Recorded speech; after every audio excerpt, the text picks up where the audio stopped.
Hello, good day, grade 9 students. My name is Ma'am Jen Bernadette T. Charot, Teacher 1 of Tubud National High School. So, nandito naman po tayo sa isang class session. So, I am your grade 9 MAPE teacher, music, arts, physical education, and health education. So, by the way, maraming nagsasabing, maraming nagre-request sa akin nga, Ma'am, hindi ko maintindihan kasi hindi Tagalog. Okay? Bisaya kasi ako I am from Cebu. Okay? So that's why nagbibisaya ako.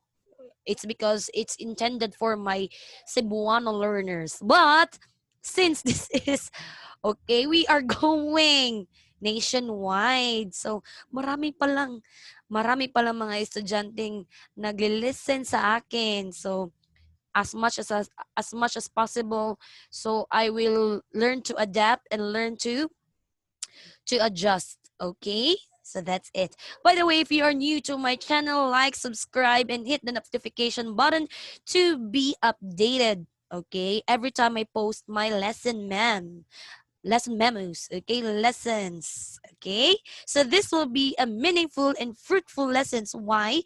Because we are going to move and shake our bodies.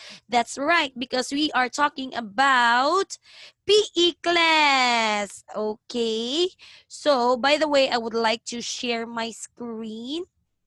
Yes, welcome to PE class. We are going to shake and learn to move. Okay, so let's start with our most essential learning competencies. Okay, so what are our milks? So we have number 1 and 2. This explain the importance of sports officiating. Number 2, describe the qualities of an officiating official. Number 3, cite activities that will help develop the qualities and characteristics of an officiating officials. Number 4, create an image of an ideal officiating official. So this module was designed and written with you in mind. It is here to help you master the nature of sports officiating. So the scope of this module permits it to be used in many different learning situations. So again, class, as much as possible, don't worry because this PowerPoint presentation is in your different set of modules, okay? PE modules. Then as much as possible, I would like to simplify, okay? So, kailangan nating i-simplify because the module is quite complicated. That's right. Not our relationship, but with the relationship with our modules. Okay, kidding. Okay, let's start with lesson number 1, which is sports officiating. Concept, sports officials, qualities, characteristics, and values. So, what is sports officiating? It is the guidance in sports competition based with established rules. So, in every sports, di ba, class, merong sets of rules and regulations. That's why, so the same thing with the country. If we don't abide with the laws, then what will happen? There will be chaos and there will be war. That's why sports should establish rules and regulations. Okay? So its quality depends on the official skills and knowledge of the rules of the sport. So depending on the sport, for example, your sport is basketball, you like to play basketball. So you should be equipped with skills. You should know the skills of basketball, like basic skills like shooting, dribbling, so on and so forth. Badminton, of course, you should know the basic skills like, okay, know how to hold the racket. We have smash, so on and so forth. Then we have rules of the sport and his ability to apply them. Okay? Then, of course, in every game class, meron talagang tayong tinatawag na sportsmanship. Yes. In every game, if you feel that you are losing, then you will accept, okay? But not with a heavy heart, but Of course, you need to learn from your mistakes. Okay?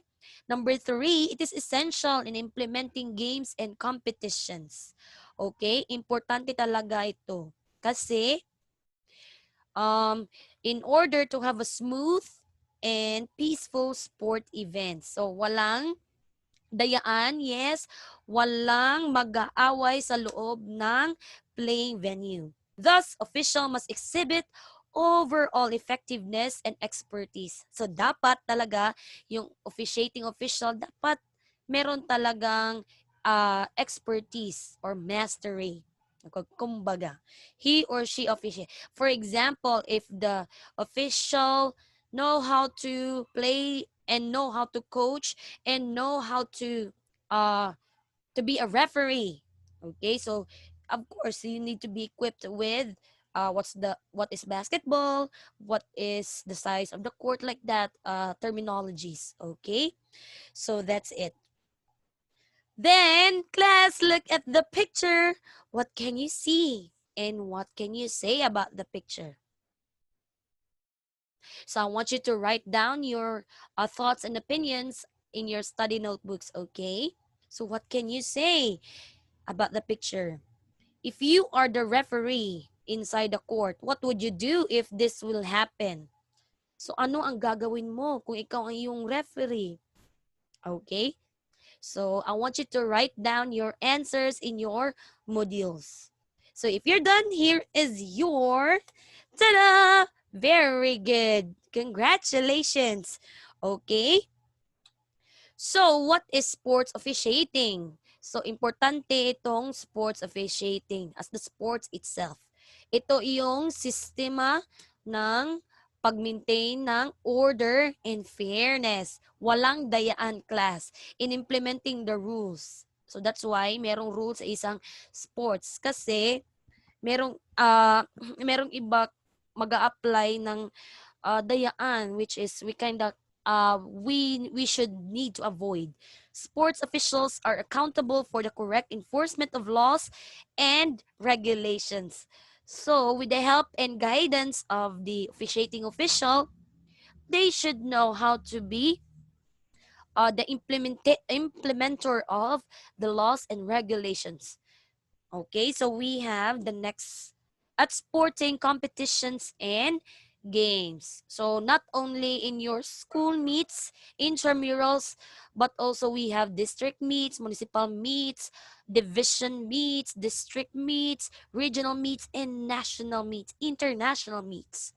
So meron talagang officials, okay?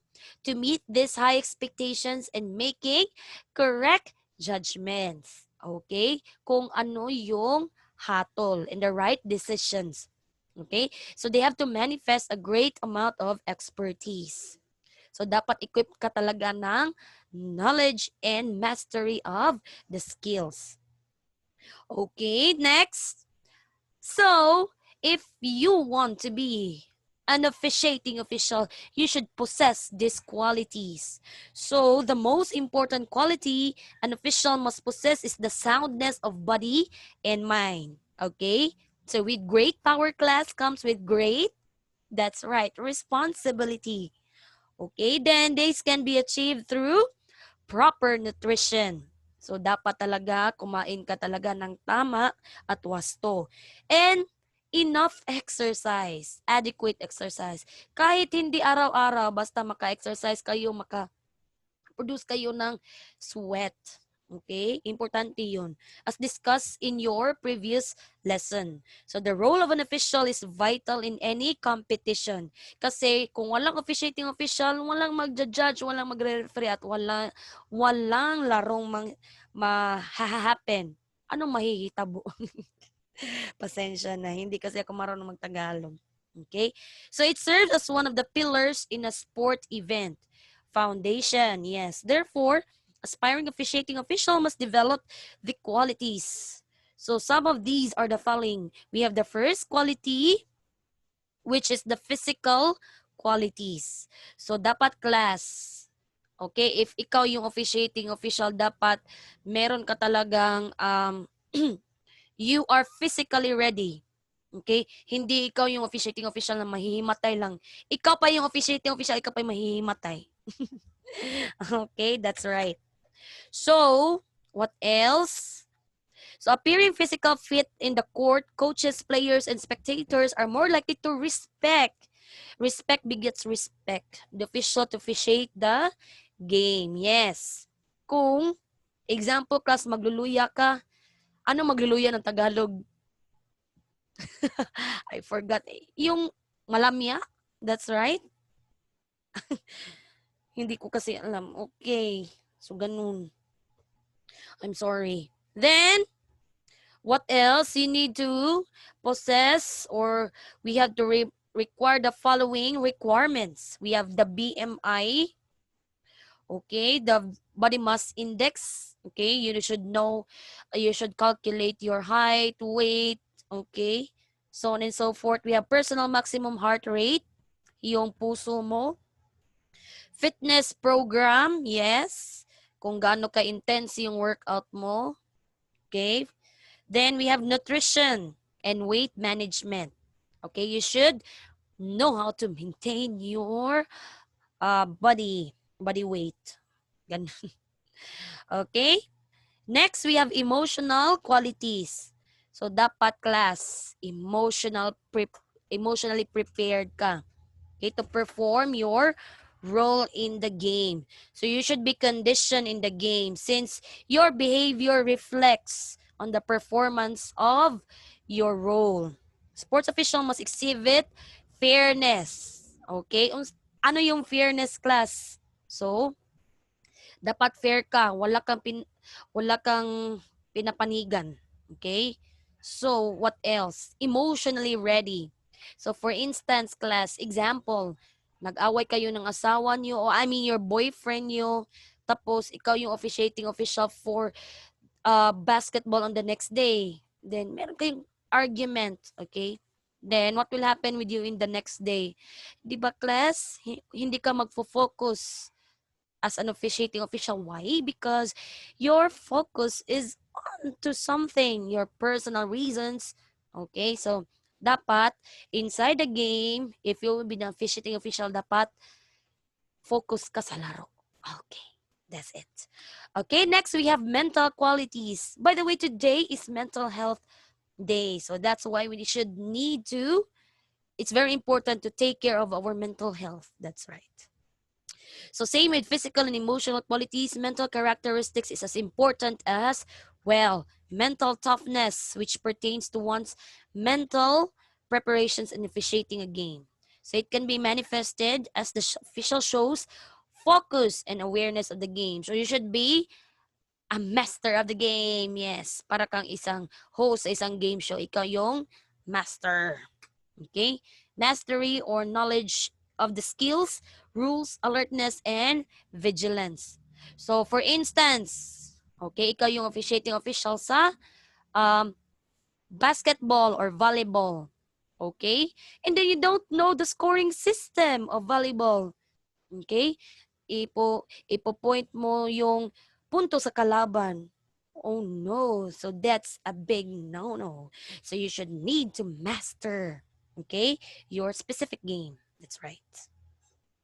Okay? Then what else? Of course, we should be honest and we should be have an impartial judgment. So walang bias class. For example, sa basketball, merong grupo doon nga uh, kasi friend mo yung isang grupo, nandun yung friend mo.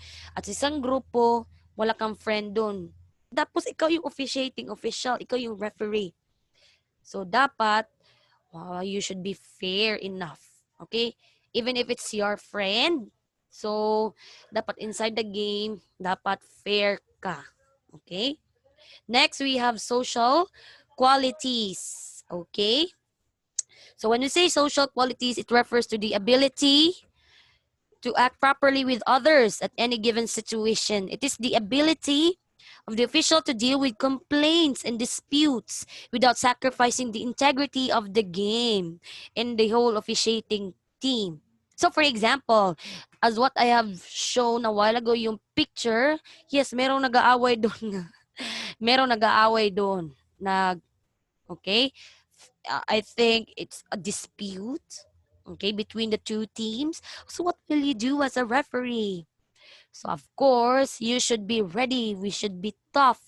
Okay, what will be your call? Of course, you should review. Okay. So class, what is your thoughts about this one? Social quality. So write down your comments and you write down your thoughts in your study notebooks. Okay. So by the way, you should know how to deal with, of course, establishing relationships between the athletes and the coach. Okay. So of course, you should maintain respect as an official of the game. So for example, if you're inside the game, then friend mo yung coach. Okay, inside the game. So of course, friends kayo sa labas. But during the game, so you should be fair enough. Okay, that's it. So again, what are the 4 qualities you should possess? Number 1, physical. Dapat ready yung body mo. Number 2, emotionally ready. So if you're angry, sad, happy, whatever emotions you need to possess, okay? Then we have third, mental qualities, okay? Mental toughness. Then social qualities. You should know how to handle with complaints and disputes. Okay, so those are the things that we need to remember.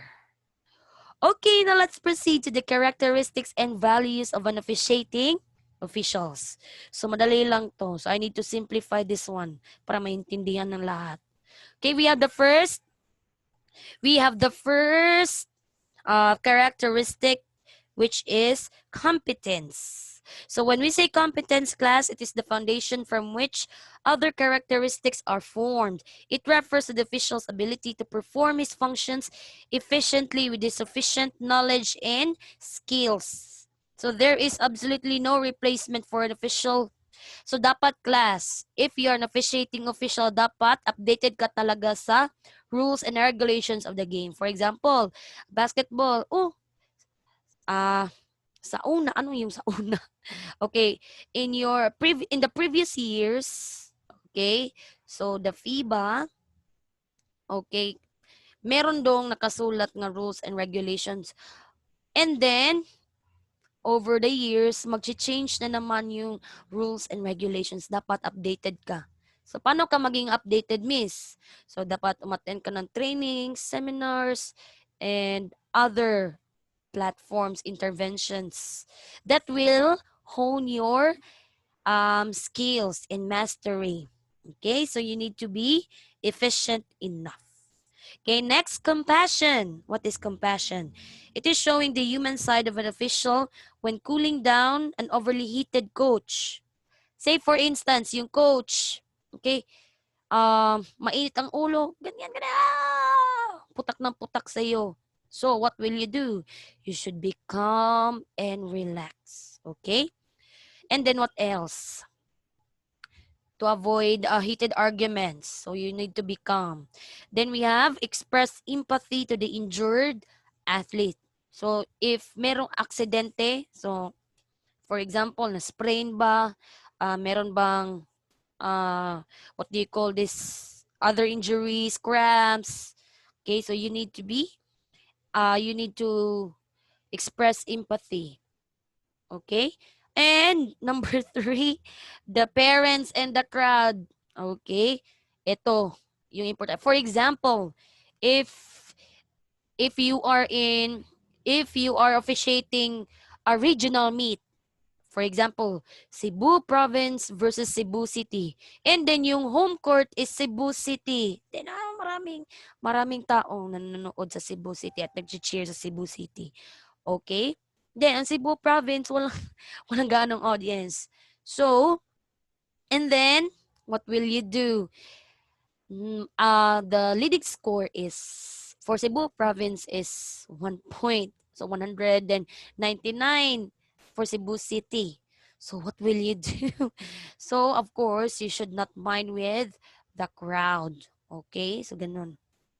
Never mind them. Okay? So it is also expressing encouragement to the co-officials during pre-game. Engage them during stoppages in play. So, of course, you need to be a helping hand. If you saw an athlete na injured, okay? So, unavoidable accidents that happen during the competition. Number three, which is confidence. It is the way you carry yourself in the court. So, of course, hindi yung parang proud na arrogante ka. Ganon, ganon. Head up. But, you should be confident na stay stay your feet on the ground. Okay? So, parang sabi nga ng mga kids nowadays, low key. Stay low key.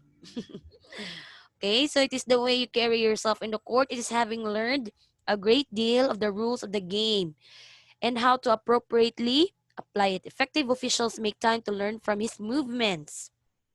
So keep shoulders back, chest out, and head up. Smile. Of course, you should be. You should not see your grumpy face. Okay. Next is communication. Effective communication skills keep the game flowing and helps the players, coaches, and other officials be clear on what's going on. Saying the right thing to the right person at the right time can aid to avoid potential issues. Okay? Say for instance, a volleyball game. Okay? So yung isa, ikaw yung referee at meron din mga line judges. Nagsiserve yung player sa team A. And then, wrong yung judgment sa line judge. Sabi niya, out. Pero, nung ni-review mo, it's in. So, you need to be you should know how to communicate well. Okay? So, you need to you need to approach the coaches of each team and then talk it out. Okay? So that there will be no complaints and disputes in the future. Okay, then it is of the official's ability to converse in a manner that everyone clearly understands the message. Okay? So, of course, in every meet, like district meets, meron talaga yung tinatawag na solidarity meeting. Okay? So, i-explain doon i-explain doon yung refresher course, then i-explain doon yung rules, and then the bracketing, okay, the seed, like that. Okay, technical terms. Then next is consistency. It is the stable decision making regardless of the situation as an official. It is to make the same call, the same kind of play, whether it's the first minute of the game of the last minute. Inconsistent decisions on similar play provokes negative behavior. So, for example, okay, consistency. We are talking here, example ha, ikaw yung referee and then yung decision mo is correct. Okay? Then after, nababago na naman yung decision mo. Then, anong mangyayari? So of course, magkakaroon ng argument. Okay? So hindi sa una lang ha, dapat hindi lang hindi lang ka magaling sa una, but you need to be magaling at the end of the session, at the end of the game. Okay? You need to be consistent. Ganun. Next is courage. So it is the braveness of the official regardless of the situation. So dapat tough. Okay, be tough. Kung ano yung decision mo, in, then in. Then if your decision is out, out. Kung magrereklamo yung coach, so meron naman kayong tinatawag na solidarity meeting. Okay? So that's it. So, dinidiscuss yun yung great officials place fairness above all other concerns.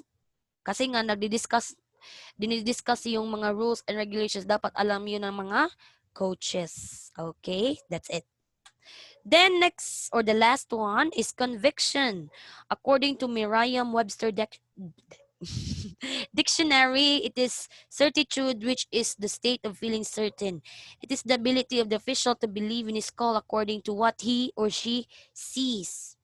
He or she keeps her concentration and maintain his conviction. He or she should not listen to misinformation around the court. Okay? For example, class, nag-i-insist talaga yung coach na, in talaga yun, in. 2 points, like that. So, of course, you are the master. master of the ship, master of the game. So, dapat, kung anong decision mo, dapat yun na yun. Okay? So, so the same thing kung kayo yung, for example, yung friend nyo at kayo naglalakad at naghahanap ng pagkain, okay? So, dapat kung ano yung decision mo, o ganun. Okay, so that's it. Do you have any questions? If none, then you can proceed now to your modules. So, if you have anything to add, then I want you to write down your comments and thoughts below. Okay, that's it. Bye-bye. See you next time.